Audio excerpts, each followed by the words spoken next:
Welcome to the party. I'm not here right now, but I want you to listen very carefully. These guys are very funny, so pay attention. Enough talk. It's showtime.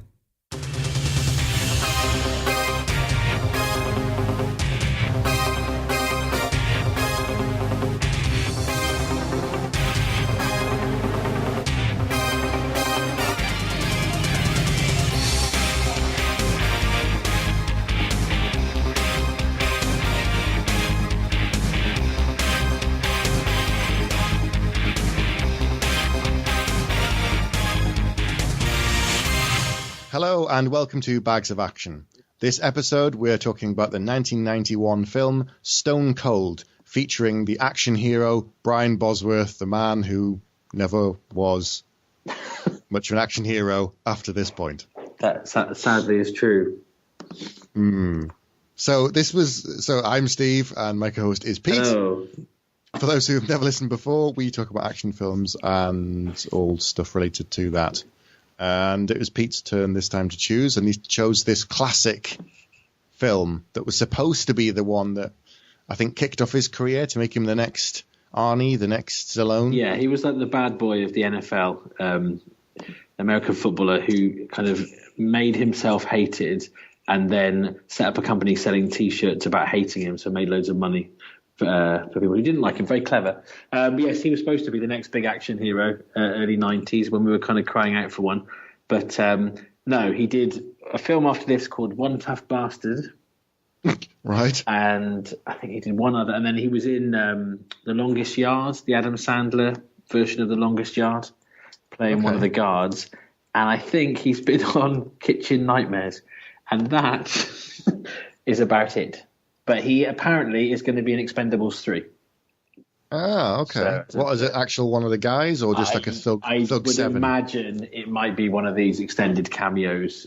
Having watched Expendables 2 last week, it might be one of these kind of extended cameos. Okay, so you've seen it now. I have now, yeah. Interesting, yeah. Right? Well, don't say anything because we're going to save that for our back-to-back 1 and 2. So, before I say what the story of this classic action film, I can already guess by the way that you're using the word "classic" with such venom that I'm not sure we're going to agree on this one. But we'll see. Well, the story really is a well-trodden path of a cop goes undercover. It's not dissimilar to Point Break in many ways. So Joe Huff is a suspended cop who's kind of blackmailed by the FBI to join a biker gang, not a banker gang, that would be a completely different film. Biker gang called the Brotherhood, who have kind of, one of their members has been done for murder, and then they've done a retaliation, and it's going in basically to work out what their links are to the mafia. So that, in a nutshell, it's a cop goes undercover in a biker gang. Yes. So I guess we'll start at the very start. So the film opens with this scene where these three guys are robbing a supermarket, and they've got everyone hostage, and it's all really quiet. And then here's kind of squeaking sound because he's come in to do his shopping, and he's there with the trolley just going up and down the aisles, totally oblivious to the fact that they're robbing the supermarket. And then he finds out what's going on, and then just takes all three of them apart. He does, and it reminds me of other films like Cobra that have got that kind of grocery store robbery element. But it's interesting because he doesn't particularly have a lot of the kind of Arnie type one-liners in this film, but he does have one in this scene, which is at the end of he does manage to stop the robbery, and then he gets to say the immortal line, "You've got to clean up on aisle 4." Yeah, that was. See, at the start of the film, I thought, okay, I can see what they're doing. I know where this is going. I can tell it's going to fit in a certain mold.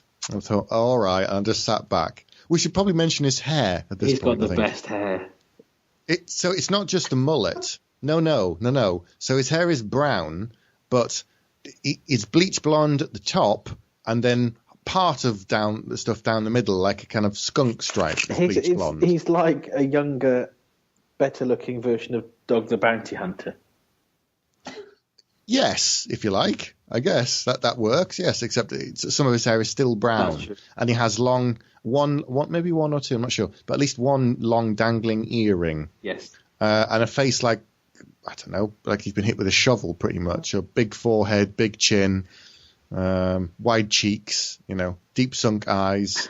He looks like a proper tough man. And when they say you're going to go undercover with the biker gang, I just looked at him and thought, yeah, okay. That works compared to his FBI partner, inverted commas, when he puts a hat on backwards. Yeah. And just looks like the stupidest square. I watched that again. It's like, I can't believe he's actually letting him do this. He's just going, blatantly is this guy in a suit who's taking his suit off and put a hat on. Yeah, because this guy called Lance, who is his kind of partner, who has been in lots of things, but I remember him most as Chandler's boss from Friends. Right.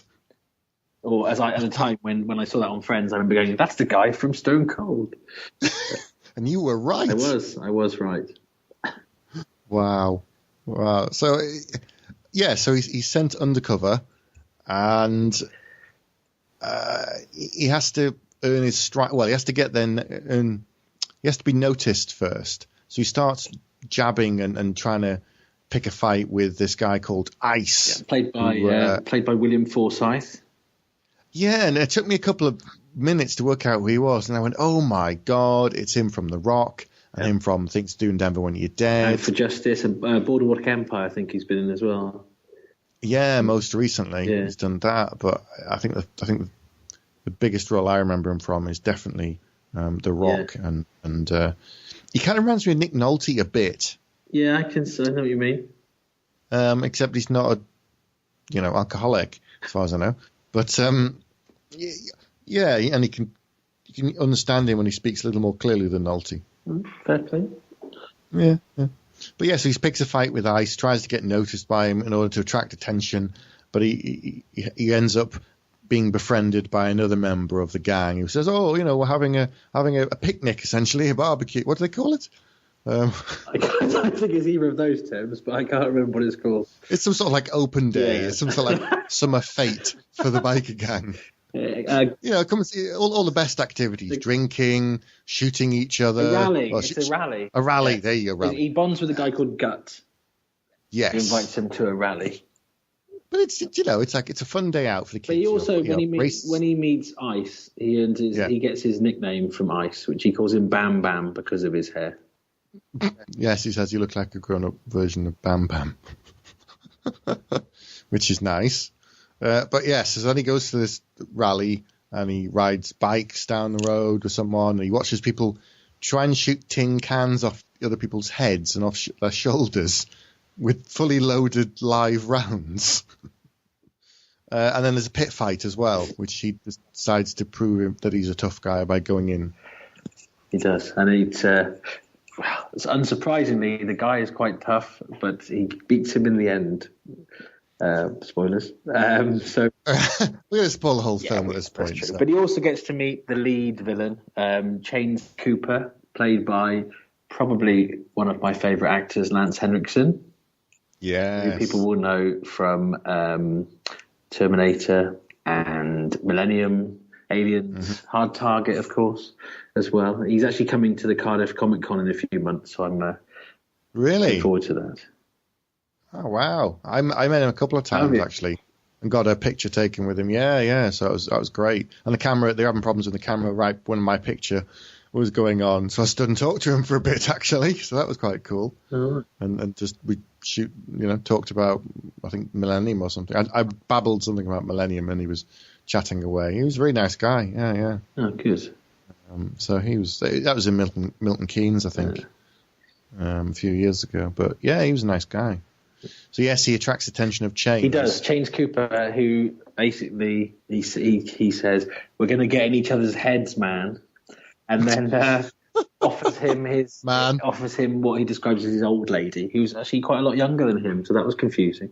And he sort of basically goes, get in the van with her, and then we'll do some business, because he can tell that he can't tell that he's a cop, but he can tell that he's not a typical biker, and he's probably got some kind of business proposition to bring to the table. And here's where it took a turn that I wasn't expecting. So, well, actually, it happened earlier on, and then it was shown again at this point. Now, normally in an action film, there are lots of women around, and we saw this in one scene where you have this sweeping camera shot of going through the camp where all the bikers hang out, and you've got just naked women showering in the open. No young, attractive women just showering there, and then there's lots of women hanging off all of the bikers and stuff. Now, earlier on, when Lance goes to pick him up from his apartment, he's there with his and he sees something moving. He's like, "Have you got a dog?" And he hasn't. He's got a weird the Komodo dragon, I think it is. Yes, and he makes this brew. And at first I thought, oh, God, he's doing the Rocky thing. Yeah. He makes a giant cocktail of weird crap. Eggs and Snickers. But he throws the eggshells in. I thought, oh, no. But actually fed it to the Komodo. And I was like, oh, okay. And then there's a woman in bed, and he doesn't smack her on the arse. He doesn't say, hey, baby, come on, let's go, or something. Or he just says, you're going to be late for work. It's a great line there, though. Do you remember that bit? Because Lance walks in and so basically sees her kind of semi-naked on the bed. Yes. And he goes, you've never seen one of those before? And Lance says, yeah, but not quite that well made. Yes. Which was a classic. I thought, oh, fair enough. Lance's humour as well. That made me laugh. But yeah, he wasn't really kind of typical with his girlfriend or wife or whatever, probably girlfriend. Yeah. And then when Nancy gets in the van with him, I thought, well, here we go, this is going to happen. And he goes, no, I don't think. Well, he basically says that she shouldn't be given away as a prize. Yeah. And she's a person, and and that's it's not going to happen. And that's kind of it. And you go, oh, okay, that's interesting. That's refreshing for an action hero. Yeah. And he gets straight out of the van again and just starts trying to talk business with Chains. He does. And the backdrop against this is there's because one of their bikers killed somebody, then what he's got, I think, is 45 years in prison. Yes. But there's a guy called Brent Whipperton, or the Whip, as they refer to him later, who's the local district attorney. He's trying to push for the death sentence and is running for governor. Now, what happened earlier in the film is quite a lot of plot actually happens quite quickly at the start for this kind of film, because you see the guy shooting a priest, and then you see him getting arrested, then you see him getting sentenced, then you see the Brotherhood killing a judge, or the judge, in revenge, which kind of sets up the situation, basically, is that they're getting more and more armed because they are planning on doing something to the whip. They're planning to crack the whip later in the story. But yeah, so Stone, because his name is John Stone, it's called Stone Cold, and his undercover name is John Stone. He goes into Prospect, and he takes a bulletproof vest in, a government issue one, to prove that he can offer them various contraband. So they put it on him and shoot him in the chest. Yeah, which seems a little weird to me. I think it's where the tone darkens quite quickly. Cooper Chains Cooper shoots him in the chest, and then again he gets another great line for Lance Henriksen where he says, "This is either going to be the biggest pork chop I ever ate, or my bulldozer." I'm not sure how those two things are related to one another, a pork chop and a bulldozer, but I'm not quite sure what the pork chop, but there you go. It's very strange, but yeah. So he essentially gets his way in there, but Ice is paranoid. Ice is convinced. He says, "Oh, this guy just turns up. Yeah. He does all these things for you, and you're not suspicious." And Chains is, he is suspicious, but he's wanting to use him as best as he can, and then essentially throw him away if he turns out to be some sort of trickery or something. But Ice keeps bugging him. So he says, "All right, God." So he phones up somebody and asks them to run a background check on his name. And his driver's license to find out who he really is, and then Ice calms down a bit.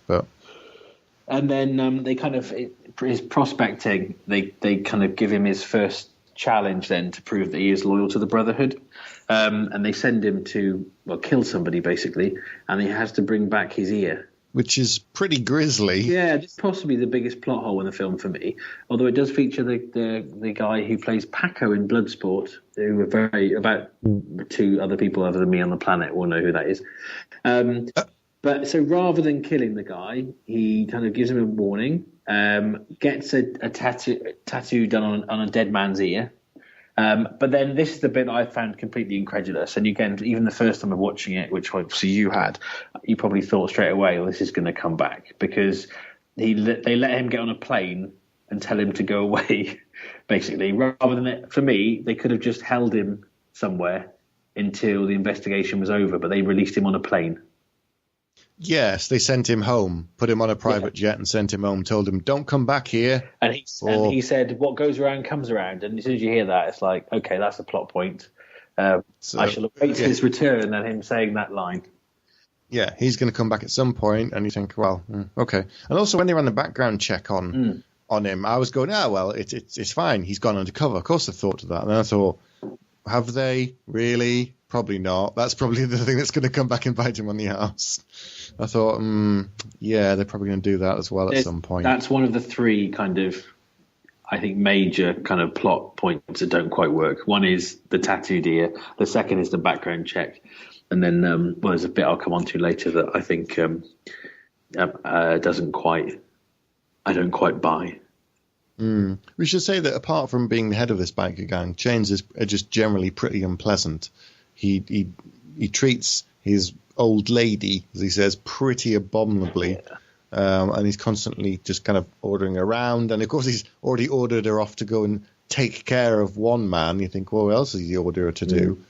And then he sends Joe out on his second job with her to go collecting. Yeah, he goes with Nancy and also Tool.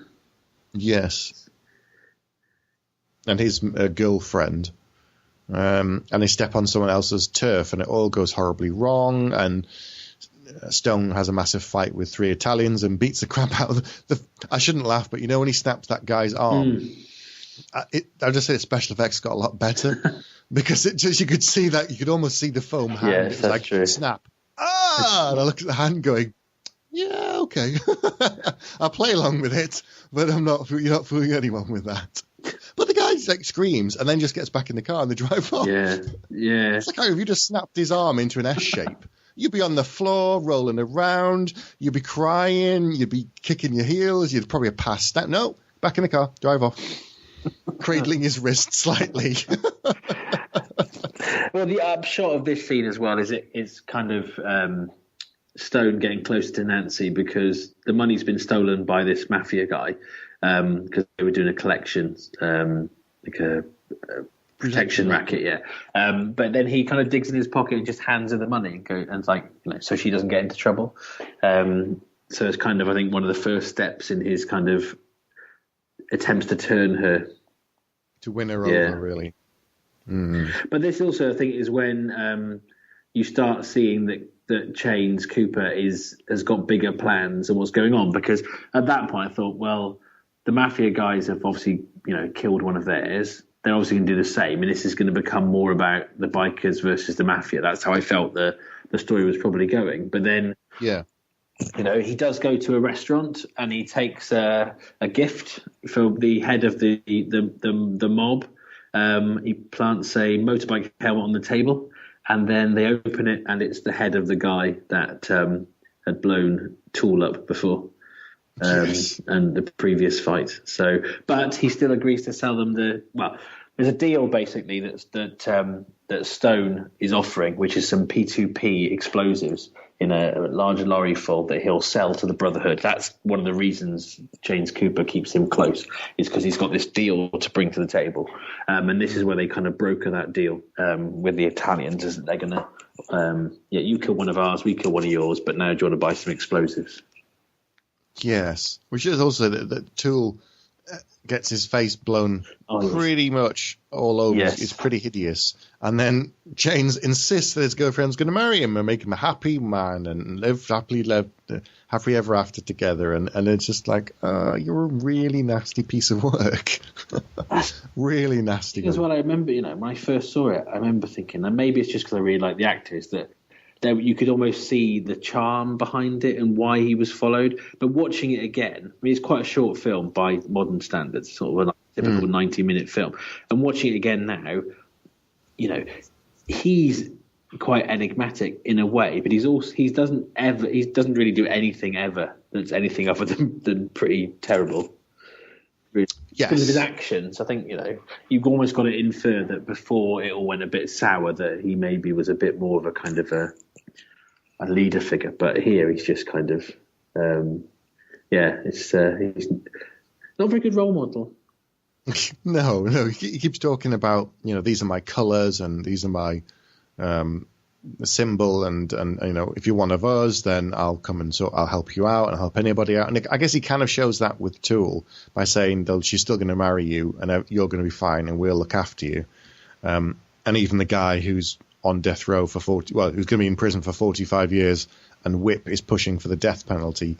So there is loyalty, and even to Ice, when Ice, bit of a spoiler and jumping ahead a bit, but when Ice gets killed and he's there telling everybody what a great guy he was, and they're sending him off properly and giving him a big party. So there is loyalty he's showing to his own men, but at the same time, you know that he's got bigger plans and you know that he's doing other things. Yeah. And a couple of times people say, oh, we used to stand for this, and now you've changed it, because Guts, unfortunately, says something in public and Nancy says something, and they both feel the effect of going against change. And this is kind of that point, really. Once he's done the deal for the P2P with the Mafia, and they're basically Chains is escalating his plans for the Whip and basically for the DA that put their guy away.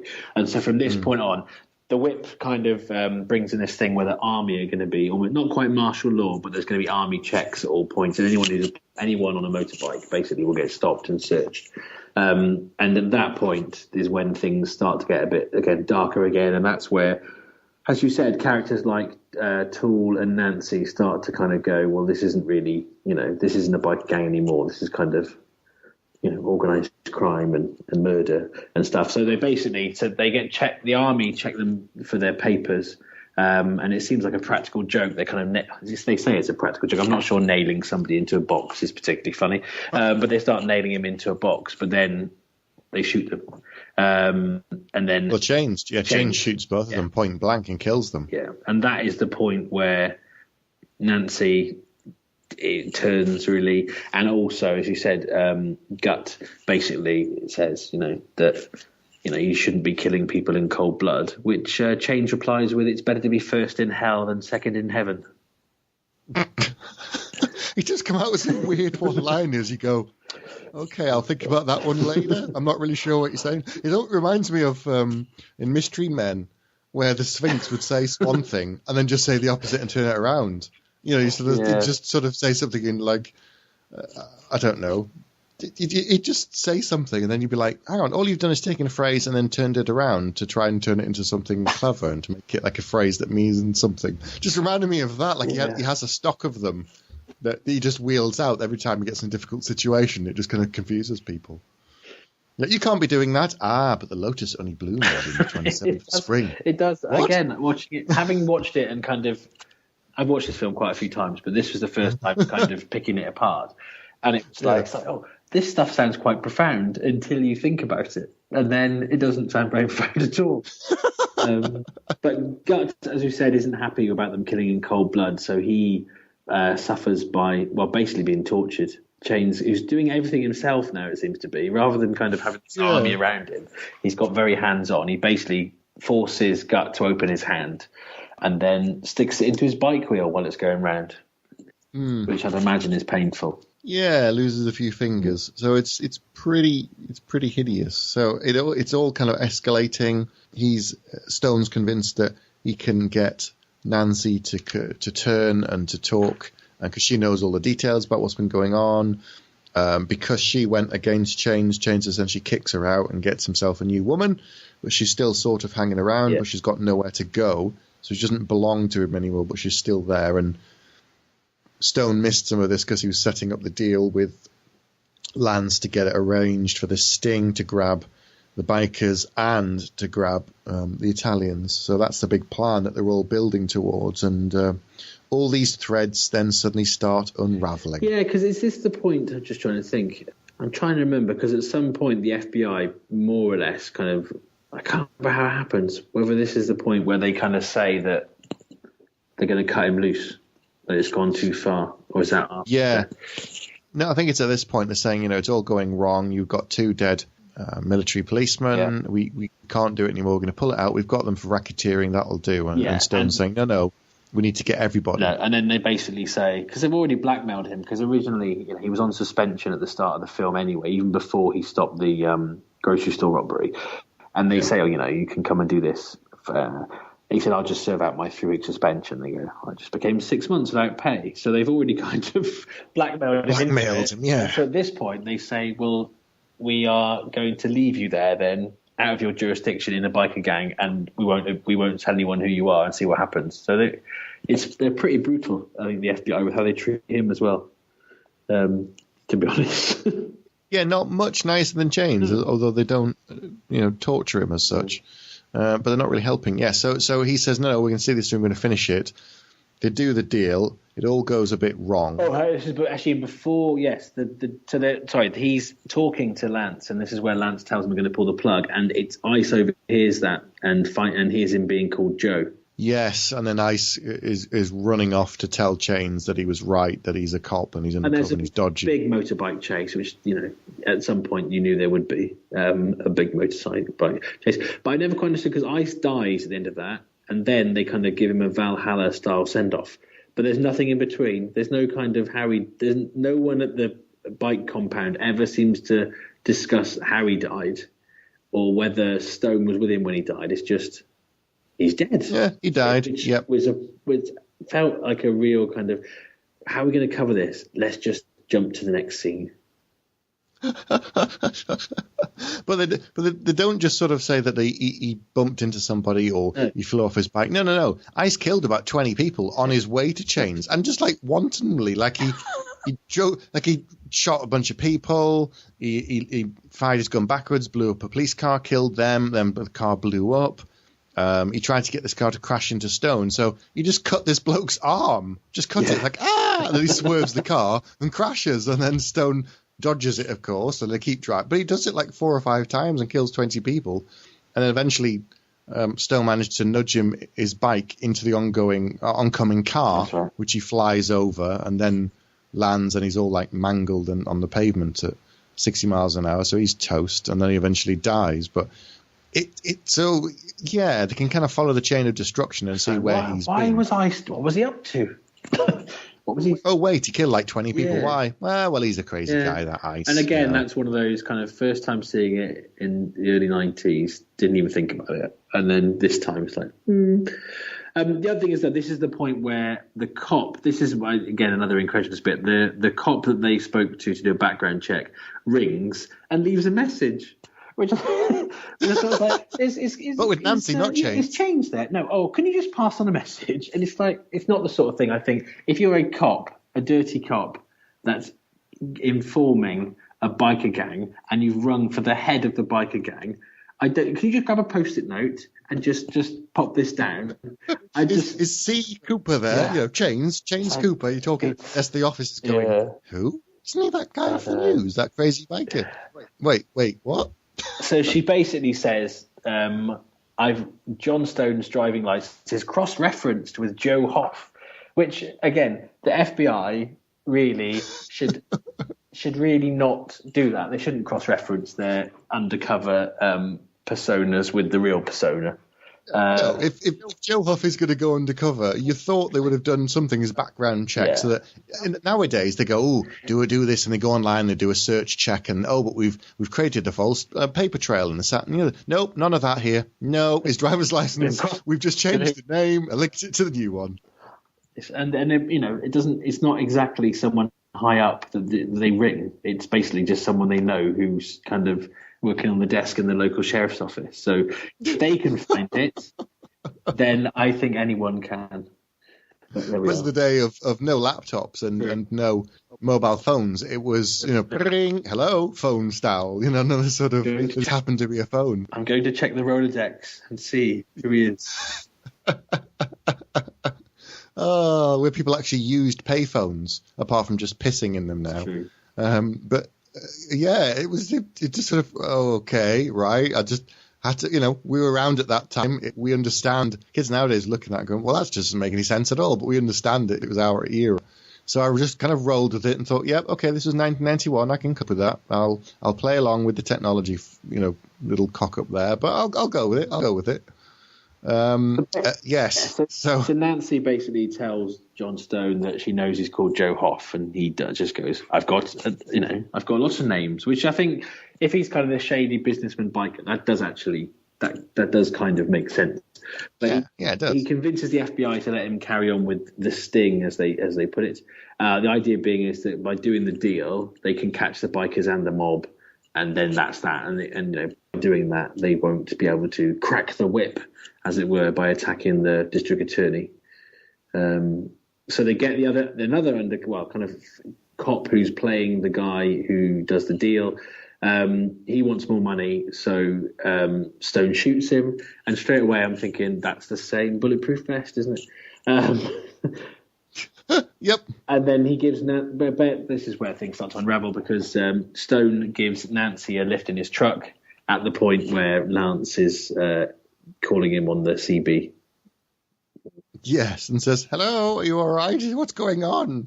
Why haven't you at the checkpoint?" And she then knows that he's a cop, but she already kind of knew that, really, with the weird name thing. Yeah. That line of "I have lots of names" is a bit dodgy anyway when everyone's suspicious of him to begin with. Mm. But she feels a bit of loyalty to him, I guess, for how he's shown kindness to her, how he didn't sleep with her straight away when he had the chance. He did still, and he did promise that he'd help get her out, which I think was the key. But this is, again, where one of the other kind of incredulous points. So the deal goes sour because, which I think you could have kind of predicted, really, is that James Cooper kind of switched the deal a little bit. So the plan was that obviously arrest them and take the explosives back, no harm done. But because they switched the deal, basically, not only have they not arrested the mob and not arrested the bikers, but they've basically given them the amount of explosives they need to blow up the courthouse to attack the district attorney. So by going on, yes, and it's a truck full of this stuff. He's actually armed them, and this is possibly the corniest moment, is where Lance tells him, he goes, "I'm going to go back in." He's like, "But they know who you are. You can't go back in." "Look, Lance, there's a time to turn it on," and that's it. Maybe they ran out of lines. Maybe the guy who wrote all of the lines for Change started to write one and thought, I haven't got anything else. Just leave it at that. About the writing, because I thought, it's a film, say, that I've watched many times, so I do like it. So I was doing research for this and looking at various members of the crew, and I think we can maybe talk about that at the end. But the writer basically had written lots of 50s and 60s and 70s kind of action TV, then like a big gap, then this film, and that's it. And he was like 73 when he wrote this film. Wow. Which, it doesn't feel like a film written by a 73-year-old. No, although there are a lot of perhaps some wish fulfillments. And we've got this scene, right? And we see the bikers camp. Yeah. I'll just have these stalls outside and naked women in the shower. Why? It looked good. Yeah. Okay. Apparently he was such an abrasive character that his career kind of, I was going to say petered out, but I hate that expression, kind of went... Tailed off. Yeah, tailed off because no one would work with him. So, but there we are. Yeah, so it all goes horribly wrong. And then we get a classic scene where Joe's going to turn it on. So he drives along the side of the van with the Italians and says, "Pull over." And they're just like, "No. Pull over." No. So he shoots out the tires. They drive into a petrol station and the whole van explodes. Yes. And that's the end of the Italians and all of the P2P that surely they would be a bit annoyed about, that he's just blown it all up. Yeah, so they said it was a $1.5 million deal, which is a lot of money now. It was even more money in 1991.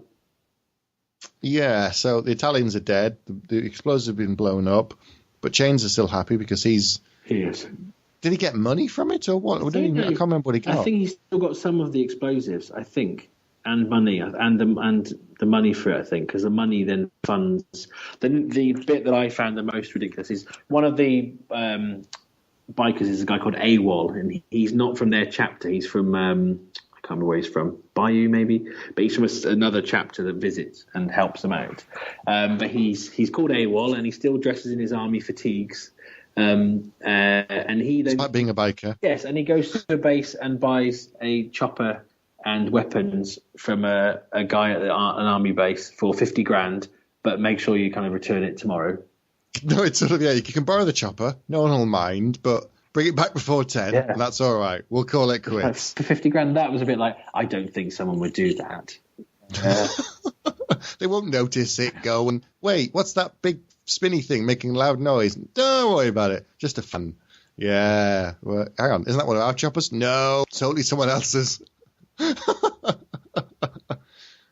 So yes, it builds toward this climactic. Oh no, we probably should say that. There's quite a big moment coming now, because I know you said before that Nancy kind of found out he was a cop, and it's like, but she was kind of okay with it. Well, actually, she wasn't. She went and told Chains, I guess, expecting some kind of redemptive kind of thing with the bikers, but that doesn't happen because, shock horror, the guy with the tattooed ear comes back in and says, "What goes around comes around," as we knew that he would.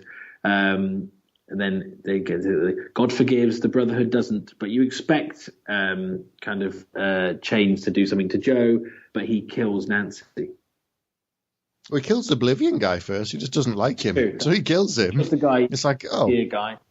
And because God forgives and the Brotherhood doesn't, and then he shoots Nancy because he doesn't want to kill Joe. He wants to torture him. But he says, no, first I'm going to break your heart, and then he shoots Nancy. And just kills her dead. And you're like, wait, what? So I didn't expect that. I thought he would just, I don't know. I didn't know what he was going to do, but I didn't think he'd do that. So yes, he kills Oblivion, he kills Nancy, and then he pulls the trigger, and the bullets, the gun's empty. And he's like, oh, well, he says, I guess you're not going to be my angel then, or something. Or you are going to be my angel. I don't know. It's really bizarre. It is bizarre because, and I don't know if the angel line is in do because Chains basically has got rid of his kind of beard and his hair is shorter and he looks more like typically Lance Henriksen, and he goes into the house disguised as a priest, gets through the metal detector chest by showing them his rosary beads, which are obviously what set it off.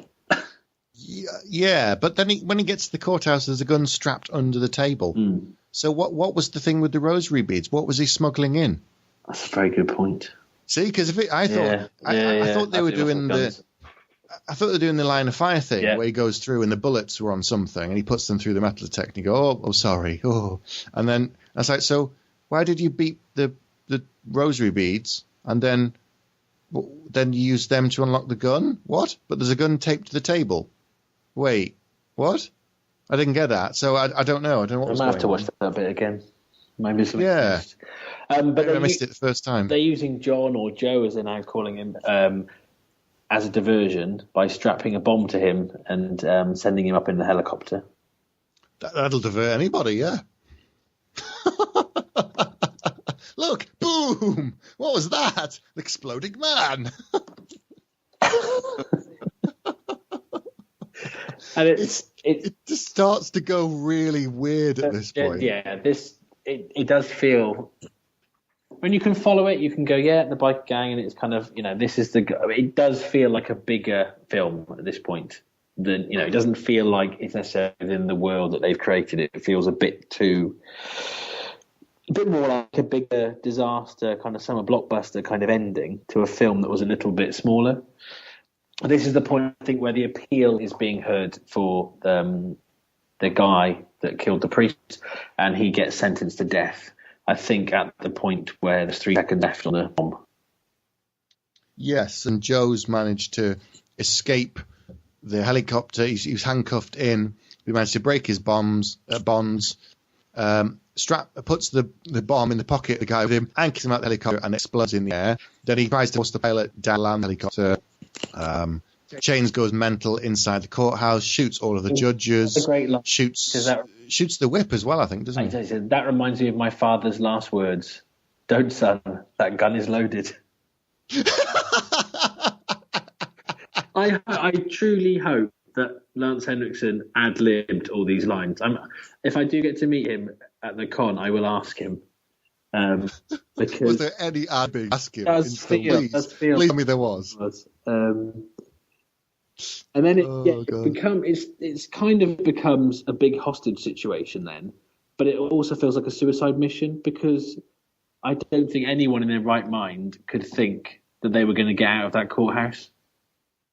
No, I think the idea was they were going to shoot everybody, then the helicopter was going to fly in, and Chains essentially was going to leave the rest of them and escape, because there's no way there's room for everybody on there, and he doesn't really care about them that much. I think the idea was to get the big prisoner out, him and Chains would get on the helicopter, and they'd fly off, and the rest would just have a gun battle with the police and probably die. Yeah. That kind of what it felt like, him going, yeah, I've got lots of other foot soldiers, that's fine. Valid point. So Stone escapes, the helicopter jumps onto the roof, comes in. Just before he, as the helicopter's coming down low, which again is quite intuitive, it's going past and they're about to shoot it down, the military, and then Lance goes, no, that's Joe. Joe's on there. Stop. I've just seen Joe. So he's flown low enough that you can actually see him and call taking the helicopter. He's in the window. They could see him as they're flying past. So, Lance stops them from shooting down the helicopter. That they borrowed without anybody noticing from the military. I think they're going to get didn't get it back in the way they expected. Yes, somehow you think, yeah. Joe escapes. He jumps onto the roof. He gets a gun from a guard that he kills, and then just starts doing. It reminded me a bit of a few action films where we've seen where there's guards everywhere, and he starts taking them out one at a time and rescuing hostages, and then there's a guy in the window going, anybody comes any closer, and Joe just comes in and shoots him and kicks him out the window. Gut saves him though, sort of. He warns Joe and gets shot for his trouble, and then Joe shoots the biker and he flies out the window back onto the street and squashes a car, which is quite good. I enjoyed that. That was a good special effect, good stunt. I think that was Mudfish that died at that point. I think it were nice. There's some good names in here. Yeah, Mudfish. Yeah, Gut and Tool. Yes, the fun you could have. The name of my solicitors. Mudfish, Gut and Tool. Oh, brilliant! That's it. That's going to go in a book somewhere. It has to. The fun you could have these. Yeah, so he starts taking them all out. He can't really save anybody because Chains has already massacred a whole. He kills like five judges in a row. Just shoots them all dead, then shoots the whip. And just takes them all out. And then Joe just gets revenge by taking everybody apart until there's just him and Chains left. And then they have a bit of a scrap, and he kicks Chains down the stairs. And I was convinced he was going to kill him. Yeah. It's just that I think, well, this is it. It's a final moment. He killed everybody. Killed Nancy. He's really, real mess. Yeah. And then he doesn't kill him. He just stops himself. He does, but then I think wrestles a gun, doesn't he? I'm trying to think. Well, they've got him held hot. They put him in captivity on the stairs, haven't they? Yes. So they've got Chains. They've got him in handcuffs. Joe's talking to the other FBI guy, Cunningham, saying, what's going on here? Look. Whoa. And Chains is struggles, grabs a gun, and he's about to shoot Joe when Lance saves the day by shooting. Yes, he shoots Chains 3 or 4 times, and he flies down the stairs. And then he gets to say, sometimes you've got to turn it on. to bookend those two scenes. Yeah, because you say it once and you got to say it again. I think as well. What goes around comes around, and you got to turn it on. Those are the two. Was it the old Hitchcock thing? If you see a gun in Act 1, it must be fired in Act 3. So there we are. Yes. Yeah. So what goes around comes around, and then later on, the Bolivian comes by and says it again. Yeah. So it's a circle of life. It's a circle of the catchphrase that has to come round again. I remember, again, from watching it more analytically, when I remember thinking that Lance had this really, really big character arc from kind of the dorky guy who went in the bar and was very kind of by the book, and at the end the guy shoots him. But then you watch it again, and he's actually not in the film very much at all. He kind of does the setup stuff at the start. So that character does happen, but I think it's very heightened. It's very kind of, he's a dorky guy going into a bar. It's 9 minutes. It's very hard to do. But it's quite, because he's a guy he's paranoid of germs, and he's got these funny scenes where he has a secret meeting undercover with Joe in a men's bathroom. He's like, I just hovered. I couldn't actually sit down. Oh, the germ's there, and and he's like frantically washing his hands with he's got OCD. He's like, no, must wash my hands. No. Yeah, you've got a weird germ. It's like, I'm a bit phobic. I'm a bit paranoiacal. I'm working on it. And you think, he's not the right. Why did he put him with you on this again? No, I like his character. He's good. He's really quite funny. He's really good. really well. Yeah. So it was surprising in quite a few places. Some of the kind of the turns with the main character, he didn't have the one-liners really, apart from sometimes you got to turn it on. He didn't treat women in the way that you often see them in action films. He didn't just treat them as objects. He actually showed some respect towards, one, his girlfriend, and then two, Nancy. And then he was trying to get her out. He was using her, to be fair. She says that, You're just using me. And he's saying, yes, but I'm also going to get you out. So he didn't lie to her as such. And he never really fit in completely with the rest of the bikers. But it was surprising. It was interesting. It wasn't nearly as cheesy as I was expecting. We kind of picked it apart. Yeah, no, we probably on the whole, there's a lot of really good action in there. Yeah. And I think it holds together really well as well. I mean, I say I'll come on in a second to talk about the director and other stuff that he's done in a similar kind of. But I think when I really overanalyzed it, Lance Henriksen stands out so much as kind of his performance. Kind of he's just carrying on. When you start thinking with a more light on, and I think the first of this, I would say around the point we came out of that, I just thought it was really, really good, solid action film.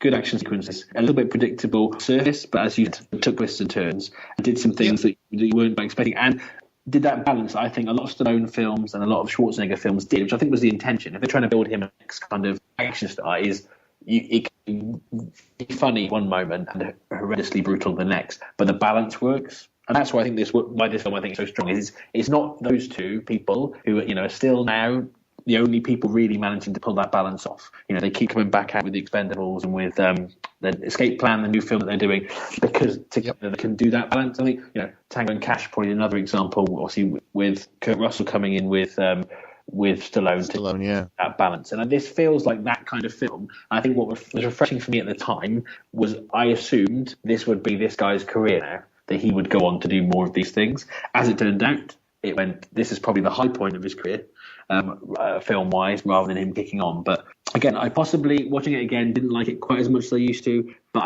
I owned this on VHS. I owned this on import DVD, so I have watched this a good 15 plus times. So I mean, there was no reason why he couldn't have gone on to do it. After watching this, and obviously I knew nothing about it until you told me it was our next choice. So I didn't know anything about Brian Bosworth. Having watched this and watched, I don't know, hundreds of action films over the last 20, 30 years, there's no reason why this didn't lead on to anything else. I can't see anything that me pointing at it and go, well, see, that's why, and that didn't do this. And you could see, or he was really wooden, or, he wasn't, I was saying earlier before, when I was talking to someone else about this, I said he's quite well built, but he's not mostly to the point of being lumpy like Stallone and Schwarzenegger were when they just got so huge that you're like, hang on, is that front of him or the back? I can't tell because they're just so lumpy. So he's a big guy. He was well built. He wasn't the biggest bloke there because when he fought the guy in the pit fight and he started getting his ass kicked, I thought, oh dear, maybe this is going to be the thing where he doesn't have to be the toughest guy physically, but he outsmarts them. But then he still managed to beat that guy, but he wasn't ripped like that pit fighter. So there's nothing that made me think, well, that's why it didn't work. So I'm still slightly puzzled. Yeah, weird. I'm just going to double check it on IMDb because some of it. I mean, he's been in some of the films in kind of small parts. But it's weird. I wonder, whether sometimes people are just not, he's big personality, big kind of history to him with his walk. Was quite a controversial figure. I guess it would be one of two things. Either this didn't make any money, and no one went to see it. He wasn't any kind of draw in the box office, or alternatively, he was an absolute nightmare to work with. Or maybe that's very possible now that you say it. It was because we know and stuff behind this. It could be because you said it. He was such a difficult person to work with. We can't see this dig into 20 years now this film came out, so it'd be a little bit difficult to find. But it's weird to me to Lance Henriksen really look different. He's always the best in everything. He's always the best, isn't he? Bosworth was nominated for a Randy. Worst news for this one, didn't he? That's not fair. That's a little cold. I think it was one of those things where. Yeah, I think it's supposed to be he was really the villains, but I suppose they're playing feel much liked, and they try and take that, but because not playing, he's playing a hero, not one for kind of anti-hero or the, because Vinny just played gangster type characters. I think, well, I don't particularly like him, but okay, I can buy that, and every time's kind of people around, and what they're trying to make him better off in kind of the Rolf Muller kind of roles of kind of the lead bad guy in action films would have actually maybe that would have served him better and given him more longevity. Well, I don't know what the budget was for the film, but it made in the US, it made $9.1 million at the box office in 1991.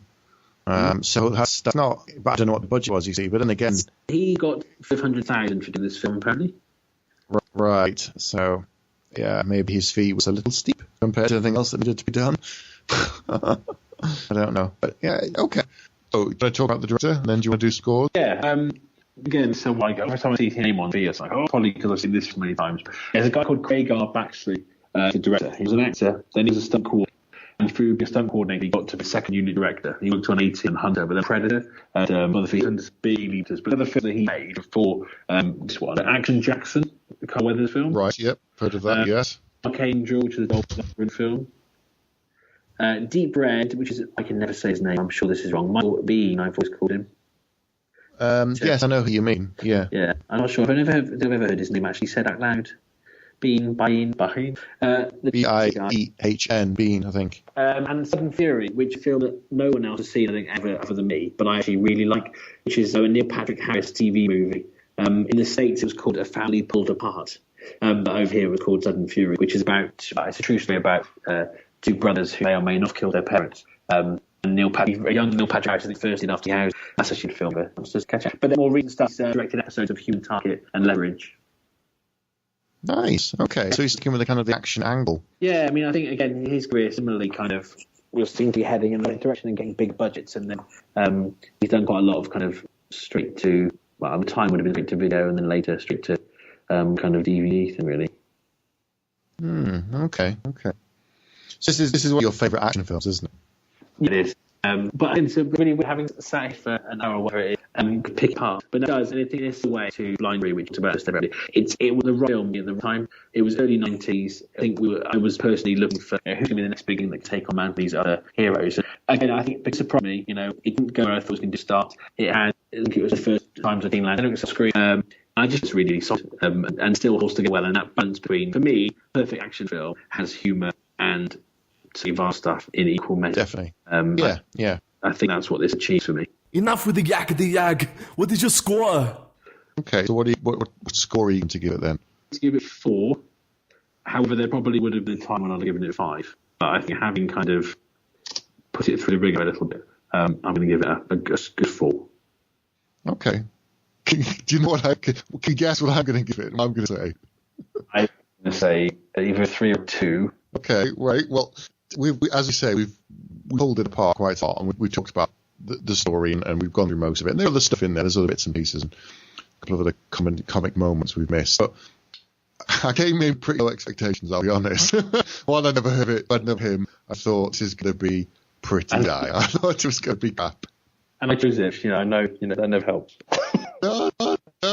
So, to be honest, I was pleasantly surprised. He was a lot more interesting than I thought he was by Eckhart. It was shocking. I thought it was going to be cheesy. I thought he was going to be awful and boorish and sort of really rude to women, just sort of the typical cheesy one line. He had one, but not two. It wasn't a catchphrase he kept wielding out over and over again, like the Gunner. Who's returning to his roots, strangely, with Twins and Terminator Trilogy. New one again, but there you go. That's something else to discuss another time. So, I actually really enjoyed it. I thought it was really, really good. I thought it was funny. As I said, I don't know why he didn't go on to do more action heroes, but I wasn't aware of all of the stuff, the controversy around him being this controversial figure in the NFL and any of that. Don't know any of that. None of it touched me. I wasn't aware of it. Came in quite cold. No pun intended to film. Stone cold. So I get stone cold to this film, and it's really good. So I thought it was a cracking good film. Of its age, I'm very aware of that. There's things wrong with it we talk about and stuff, but no, I'd give it 3 or 4. So I'm going to give it 4. I give it 4 bags out of 5. There's never been.